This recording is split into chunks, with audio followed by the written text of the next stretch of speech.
And he said, "Beware that you are not led astray, for many will come in my name and say, 'I am he,' and the time is near. Do not go after them. When you hear of wars and insurrections, do not be terrified, for these things must take place first, but the end will not follow immediately." Then he said to them, "Nation will rise against nation and kingdom against kingdom. There will be great earthquakes, and in various places famines and plagues, and there will be dreadful portents and great signs from heaven." Uttered. I think it's safe in the end times. So many things about human life are just so hard, almost unbearable sometimes, that people have always wondered how much longer they could hold out and hoped that something would happen sooner rather than later to shake things up and make life, if not better, at least completely different. Prophets have arisen in every age and place and have gone after those prophets and then been disappointed when their predictions have not come true.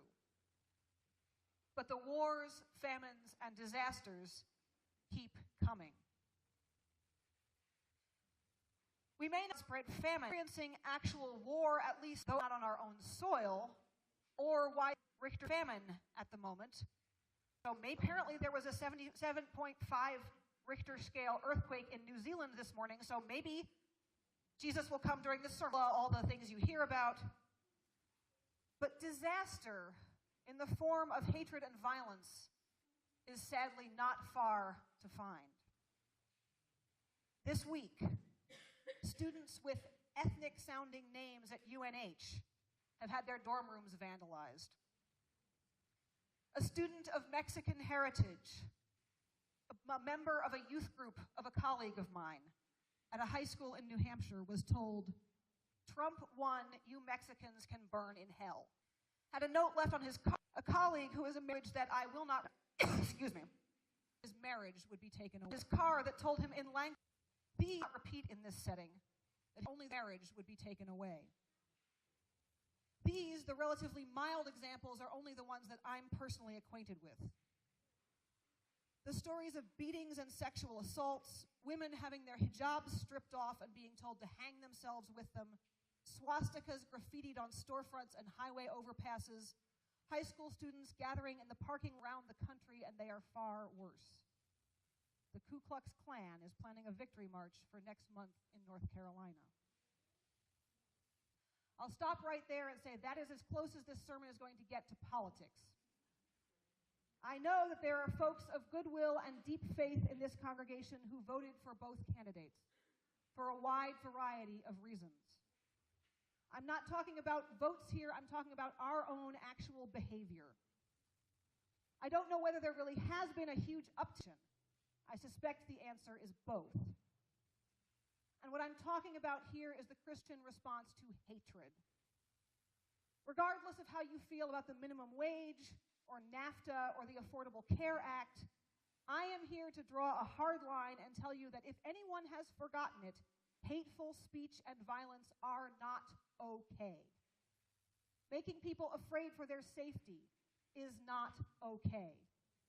Thinking that people who are different from us are less than human is not okay, and acting on it is much worse.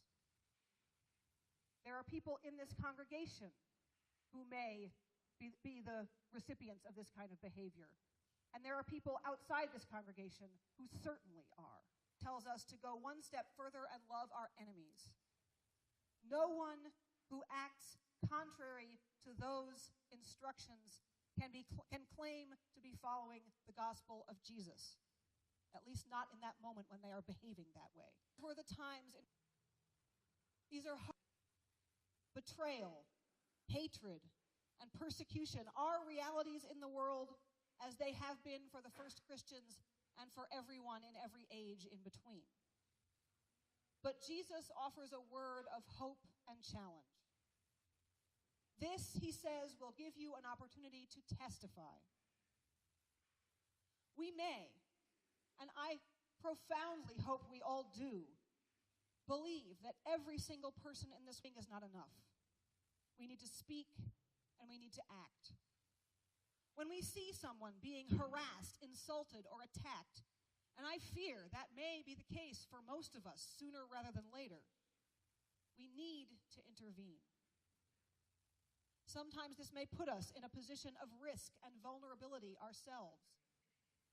And each of us needs to decide how willing we are to do that and what is our plan if we do get involved. But there is no persecution, imprisonment, and even martyrdom calls us to put our faith into action even if it's not comfortable. This is not a time to be silent or to look the other way.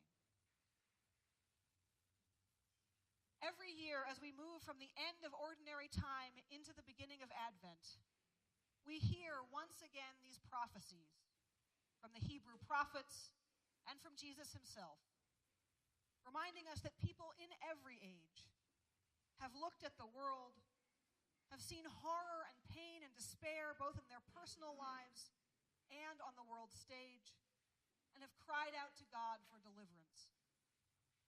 It takes different forms in every age, but it is there in every age. And in every age, people of faith have refused to allow hatred and violence to have the last word. And in every age, God has affirmed that hatred and violence do not, in fact, have the last word. God does not reach down from heaven for us and eliminate them. Instead, God comes down among us and lives with us, experiencing in God's own body the effects of hatred and violence. God became a working-class brown person in an obscure province of a militarized empire and was crucified by a corrupt power structure because he refused to stop saying that all people were worthy of God's love, forgiveness, and healing. And God rose again to show that love had the last word. There's a saying, sometimes attributed to John Lennon, though it almost certainly didn't originate with him. Everything will be okay in the end. If it's not okay, it's not the end. That could serve pretty well as a summing up of the Bible, too. God's people go through hell, and God goes with them, but the promise is always that hope emerges from despair, courage from fear, and life out of death. For I am about to create new heavens and a new earth, says the prophet Isaiah. The former things shall not be remembered or come to mind, but be glad and rejoice forever in what I am creating. For I am about to create Jerusalem as a joy and its people as a delight. I will rejoice in Jerusalem and delight in my people. No more shall the sound of weeping be heard in it, or the cry of distress. The weeping and distress Isaiah references are not theoretical. At the time the prophet spoke, Jerusalem was literally being rebuilt after 70 years of war, famine, exile, and disaster. And this particular physical rebuilding did not last forever, of course. It is the destruction of that rebuilt second temple that Luke describes in the gospel for today. But the words with which Isaiah described it endure as a vision of the hope that is promised to us by God, that if it's not okay, it's not the end. That God's will for humanity is peace, blessing, and joy, not strife, hatred, and calamity.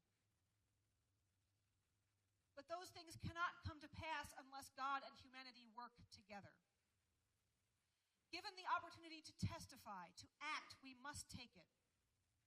We must work tirelessly for a world in which everyone is safe from physical violence, guaranteed the basic elements of human rights and dignity, and free to pursue his or her full God-given potential. We cannot do this work on our own. We need God's help. But likewise, we are not free to abandon it. Everything will be okay in the end. it's not okay, it's not the end. But part of our job is to bring about the end, not a fiery apocalyptic end, but an end in which things are actually okay. We must testify in word and deed to the faith that is in us. By endurance we will gain our souls, and we will pray and work for the day when the wolf and the lamb shall feed together, and they shall not hurt or destroy on all God's holy mountain.